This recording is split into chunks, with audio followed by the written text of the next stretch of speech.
tema que nós vamos comentar hoje é este aí. Perdão liberta a alma e libera o medo.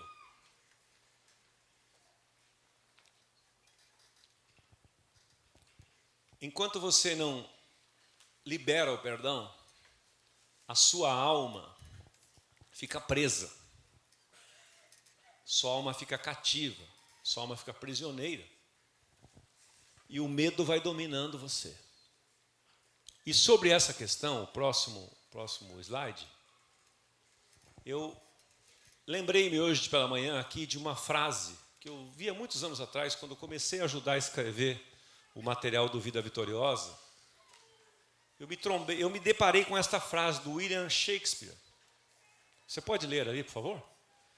Reter o perdão.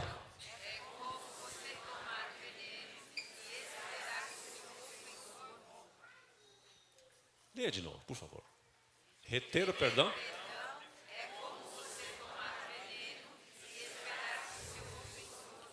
Fale com as suas palavras esta verdade para o seu irmão do lado, por favor. Fala para ele, olha, o que eu entendi disso aí é isso aqui, ó. Explica para ele. Explica para ele. Olha, eu entendi o seguinte. Dá um exemplo para ele. Dá um exemplo para ele.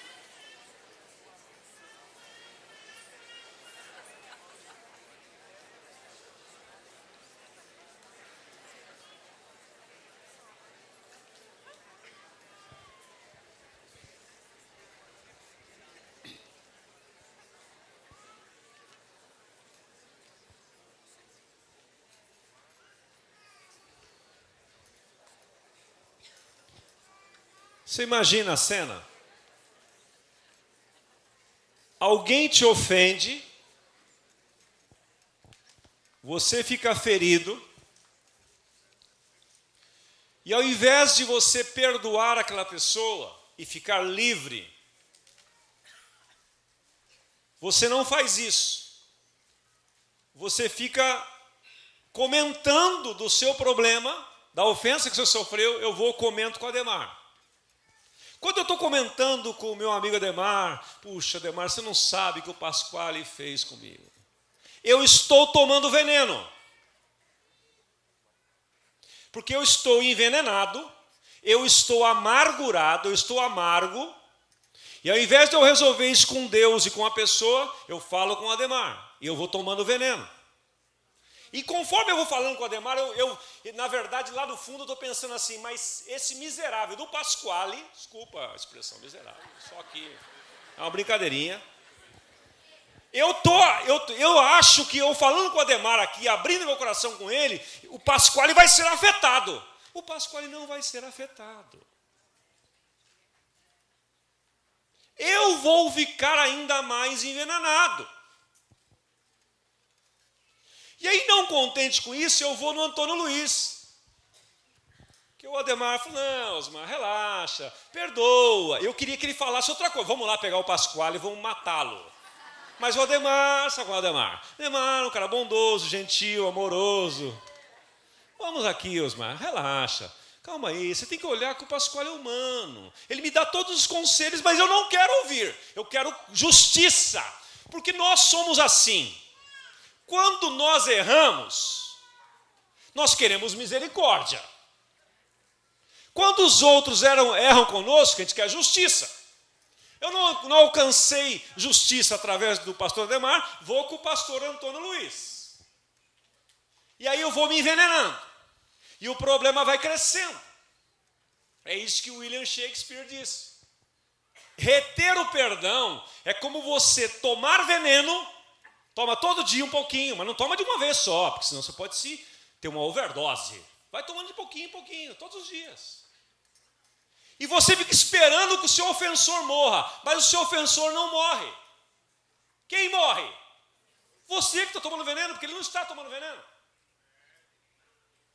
Então, sobre essa questão do perdão, eu quero desmistificar esse negócio respondendo duas perguntas para você que estão no próximo slide. O que é perdoar? Porque muita gente confunde.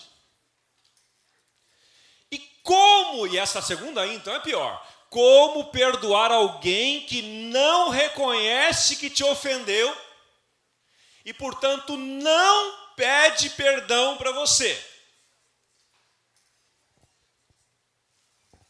Eu conversava com meu filho essa semana, eu falava, filho, eu acho que 80% da igreja, dos crentes, não sabe isso aqui. O que é que nós sabemos?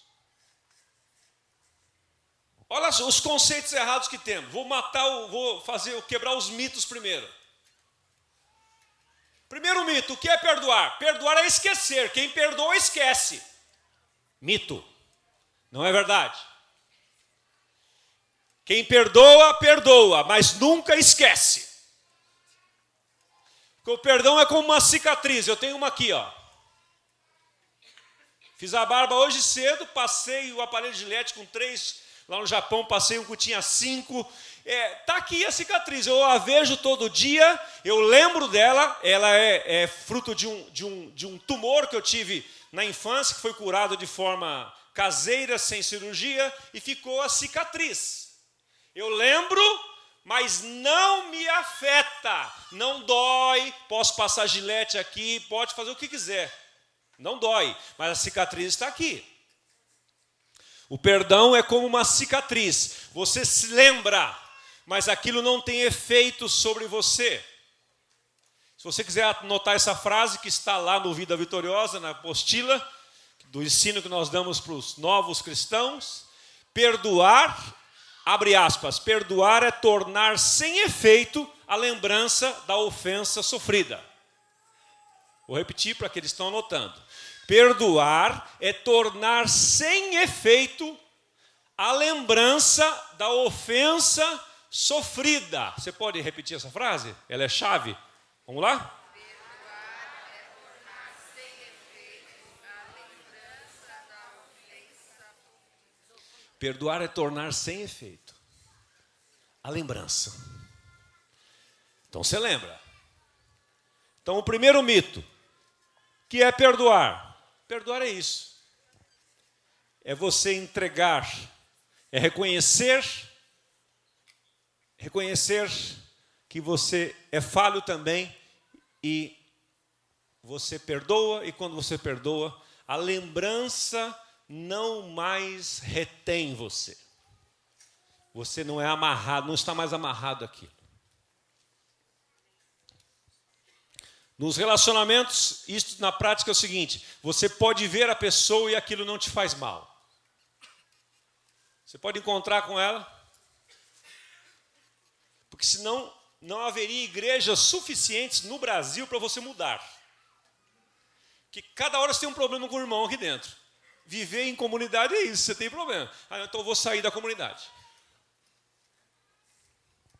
Por isso que o Mahatma Gandhi dizia assim, perdão é para os fortes.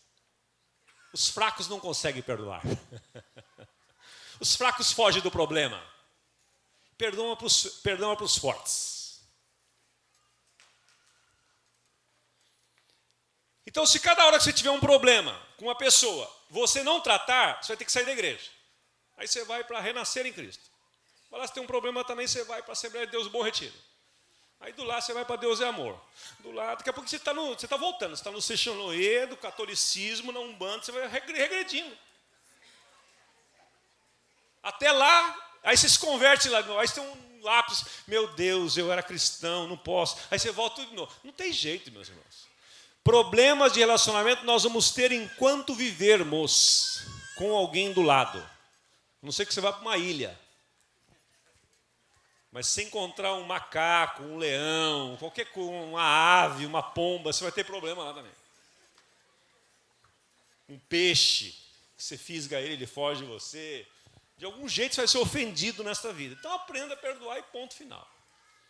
Como perdoar alguém, outro mito, que te ofende, a pessoa te ofende, mas ela não reconhece que te ofendeu e, portanto, não te pede perdão.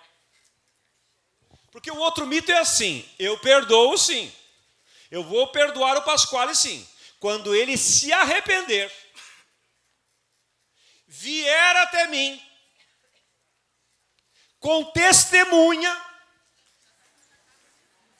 pedir perdão de joelhos na minha frente,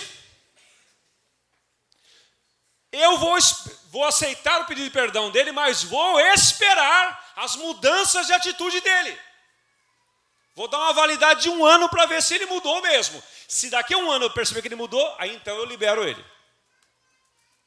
É assim que os crentes pensam. É assim que muita gente está enganada. É assim que muita gente está presa. É assim que muita gente está escravizada na sua alma. Debaixo, como disse Jesus em Mateus 18, debaixo de verdugos, debaixo de espíritos atormentadores. Porque não conseguem perdoar quem não se arrepende, quem não pede perdão.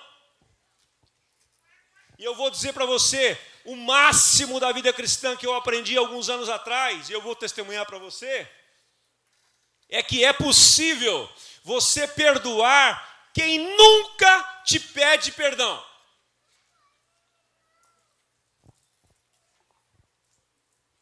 É possível.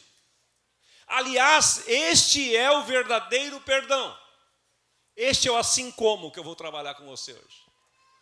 Então vamos lá. Colossenses 3,12 agora é o próximo texto. Primeira afirmação que Paulo diz aos irmãos da igreja de Colosso. Vocês são o povo de Deus. Vocês foram ressuscitados com Cristo. Vocês já liquidaram a questão da imoralidade. Vocês agora são povo de Deus. Estou pulando para frente, considerando o público que eu tenho aqui, considerando você povo de Deus. Você é filho de Deus. Estou partindo do pressuposto que eu estou numa audiência aqui de todos são filhos de Deus. Então vocês são povo de Deus, são filhos de Deus. Como filhos de Deus, vocês têm a natureza de Deus. Partindo desse pressuposto, Paulo diz assim, ele os amou e os escolheu para serem dele. Vocês são dele. Portanto, como novas criaturas, como filhos amados do coração do Pai, o que vocês devem fazer? Vistam-se de quê? De misericórdia. Vamos ler aqui a nossa roupa, a nossa indumentária, vamos lá? Misericórdia, de bondade, humildade, delicadeza e de paciência. Essa é a nossa indumentária. Cada palavra disso aí dava para pensar um monte de coisa. Mas eu só quero trabalhar na questão da misericórdia. O que é a misericórdia? Misericórdia é você deixar, é Deus deixando de dar a nós o que nós merecemos. Nós somos pecadores, nós somos errados, nós somos falhos, nós somos criminosos, nós somos ofensores de Deus. Nós merecíamos ser julgados, condenados, porque havia um escrito de dívida contra nós. A palavra de Deus diz em Efésios capítulo 2, mas Deus, que é riquíssimo em misericórdia, pelo seu muito amor com que nos amou, nos deu vida estando nós mortos em delitos e pecados. O que é misericórdia? É Deus deixando de dar aquilo que merecemos. Você pode repetir, por favor?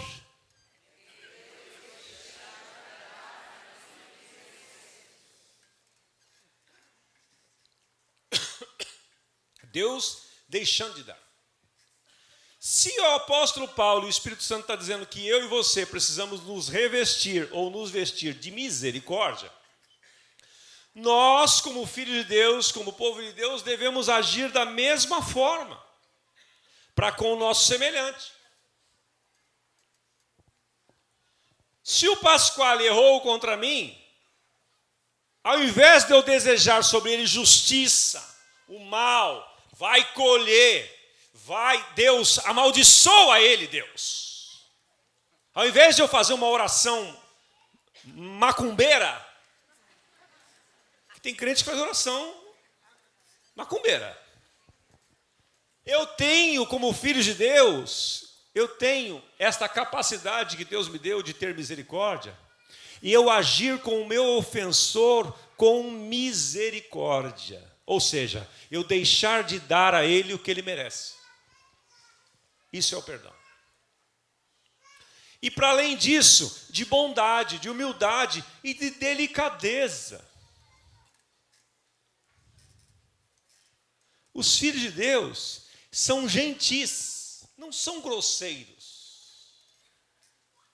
Não combina. Os filhos de Deus não são impacientes, pavio curto. Não, não são. Porque eles têm o Espírito Santo. Eles têm uma nova natureza, têm o Espírito Santo, então eles são gentis, são delicados, são humildes, são cheios de misericórdia, cheios de bondade. É isso que Paulo está dizendo. Colocado esta base, então ele vai falar sobre o perdão do versículo 13, próximo verso lá. Ele diz então, não fiquem irritados uns com os outros e perdoem uns aos outros. Caso alguém tenha alguma coisa, alguma queixa contra outra pessoa,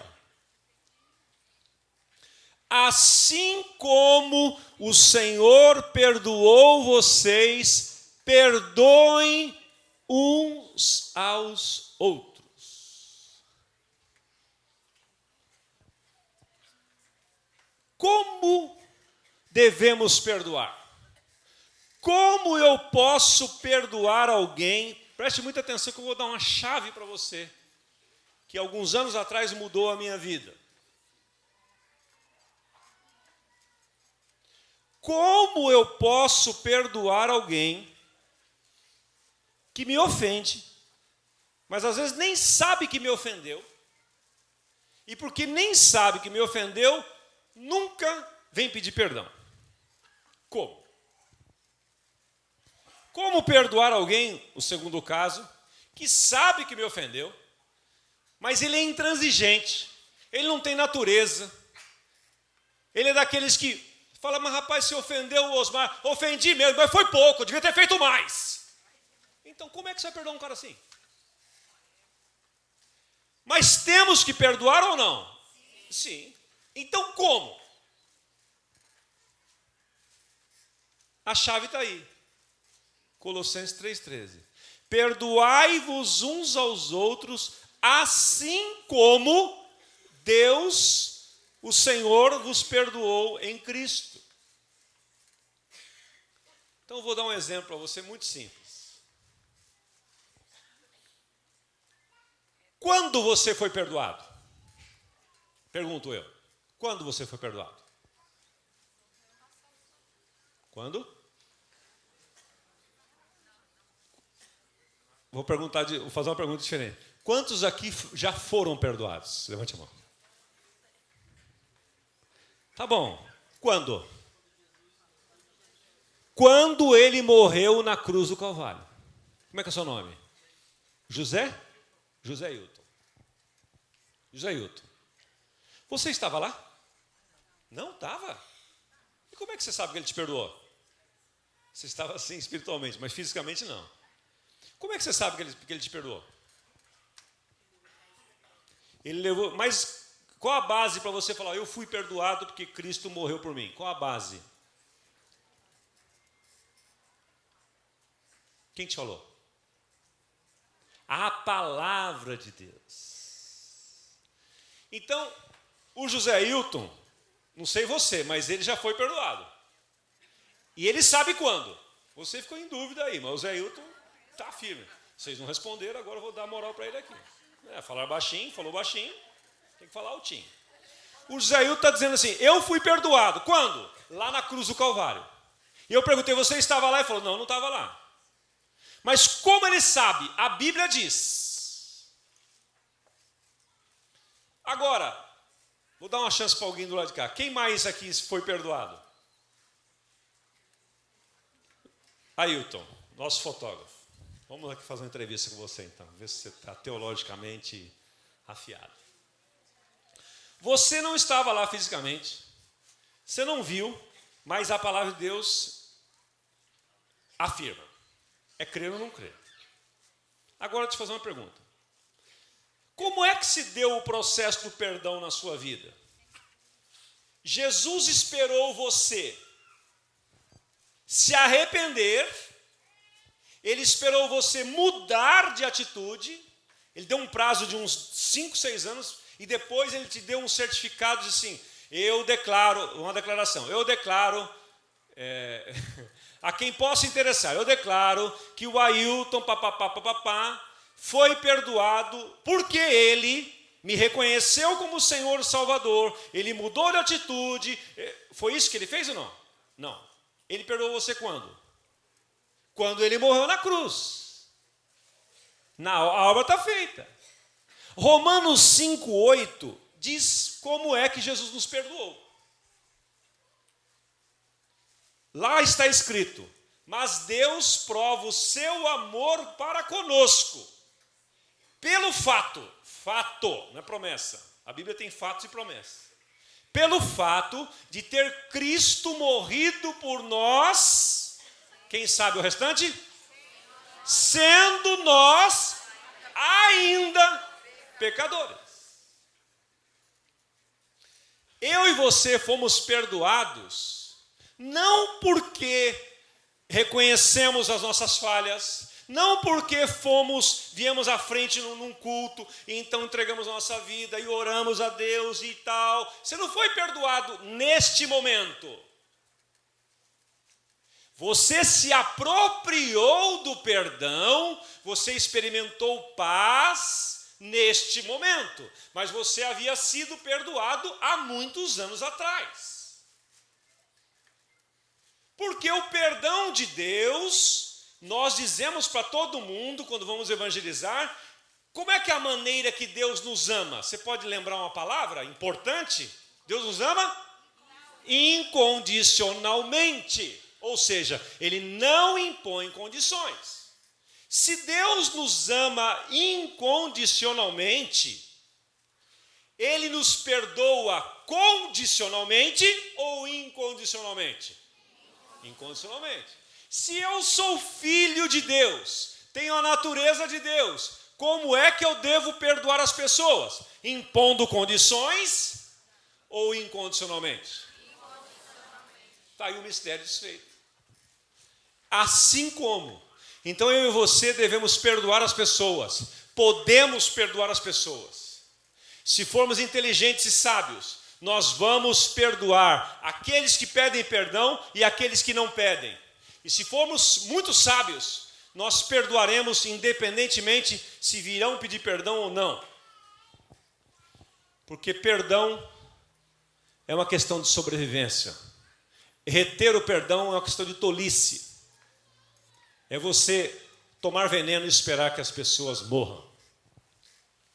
E eu quero encerrar com você contando uma experiência para você de como isso se deu na minha vida. Eu vivi 10 anos na minha vida, joguei fora 10 anos da minha vida, por 2 motivos. Porque eu me distanciei de Deus, depois de ter ouvido a palavra, sido ensinado pela minha mãe, a palavra de Deus, sendo evangelizado por ela. Isso se deu dos 6 aos 13 anos. Dos 13 até os 23, quando eu me reconciliei com Deus, foram 10 anos da minha vida jogado fora. E nesse processo, eu sofri uma perda muito grande, que fez um estrago na minha vida. Meu pai, que era um homem trabalhador, um homem honestíssimo. Nunca vi meu pai devendo nada para ninguém, nunca vi meu pai metido em rolo, nunca vi meu pai em nada. Um homem trabalhador ao extremo. Teve uma recaída. Por volta dos meus 14 anos, eu descobri, sendo o filho caçula da família, que ele havia arrumado uma amante. Nós morávamos no interior de São Paulo. Eu descobri. E eu guardei aquilo. Um determinado dia, que eu lembro até hoje, estávamos almoçando em casa, eu tinha feito alguma coisa errada, eu tinha 14 anos, eu era terrível. Terrível.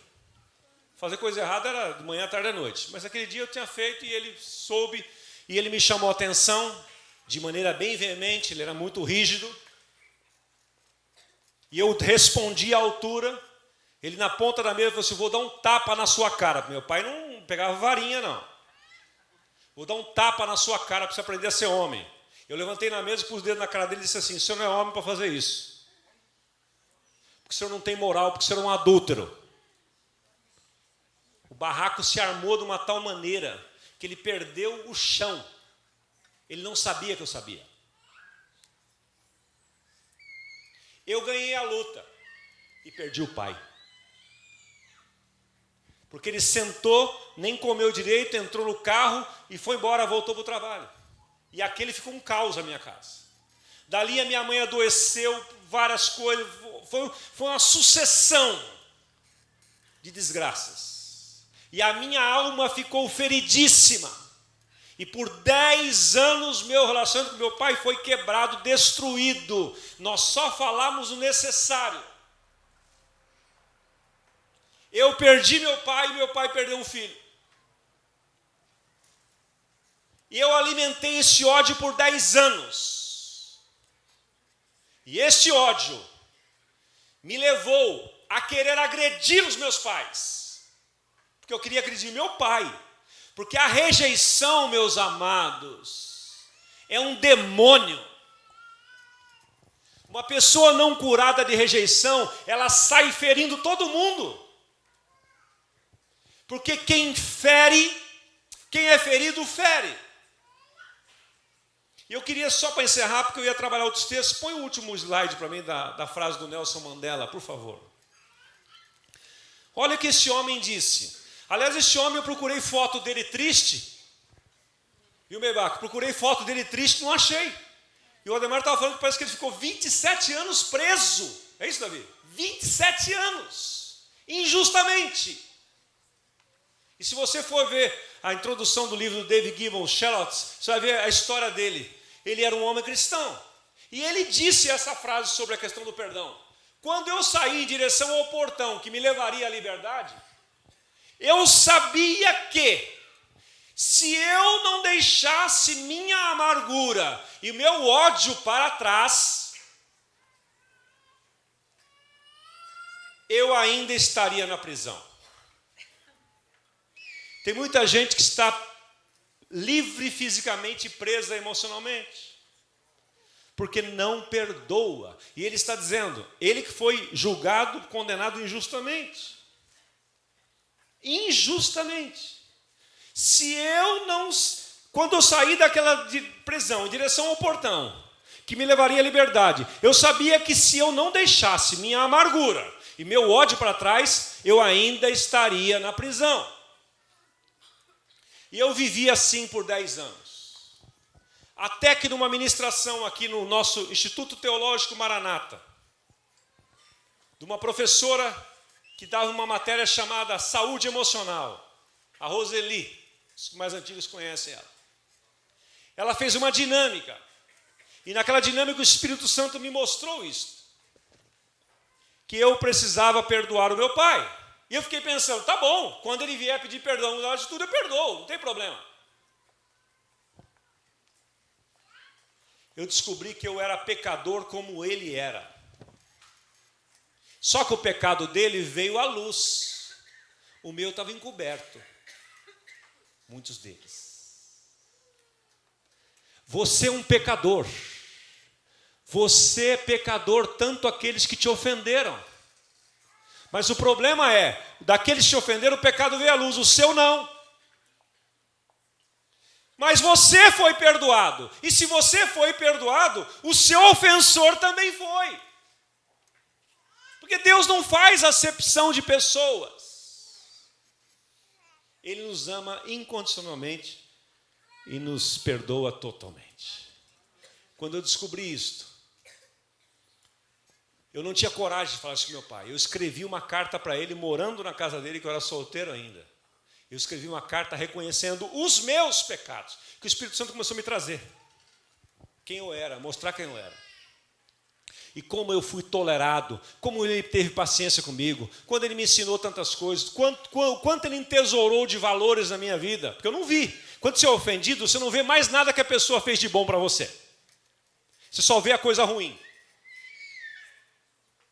E aí você fica amargo, e todo amargo é amargurador.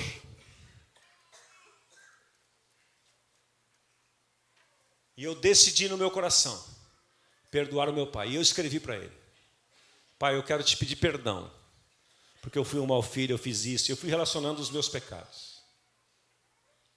Quero te pedir perdão. E não mencionei nada do problema que ele cometeu. Nada. Deixei aquela carta de manhã, que eu saía muito cedo para trabalhar, que eu entrava às 6 horas da manhã. Quando eu voltei no final da tarde, na noite, para ir para a escola, para jantar, ele estava em casa, ele falou assim, eu vi a carta que você me deixou. E ele me disse o seguinte, ele não era cristão, não era convertido, não era nada. Ele disse assim para mim, quero dizer para você, que quem tem que pedir perdão para você sou eu. Não chorou, não se lamentou, não fez nenhuma cena, só isso, fez isso, conversamos e resolveu.